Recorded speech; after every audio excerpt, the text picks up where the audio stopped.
Good morning. I'd like to welcome our freshman students at the University of Makati for school year 2023-2024.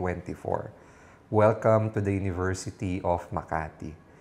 Alam niyo po, isang pribilehiyo ang makapag-aral sa kolehiyo. At kinakatuwa po namin na kayo po ay kasama ng inyong mga kaibigan ngayon at mga bagong mga kaklase sa mga nabigyan itong pribilehiyong ito ng City Government of Makati. Sana po ang inyong stay dito sa University of Makati ay maging isang mabuti at makabuluhan. And I hope that you will make the city proud, the university proud, and your families proud with your stay here at the University of Makati.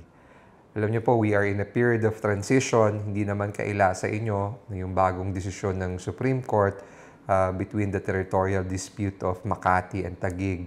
Ngunit makakaasa po kayo that despite this decision, that the University of Makati and the City Government of Makati will always be committed to provide the best service and the best education para po sa inyo.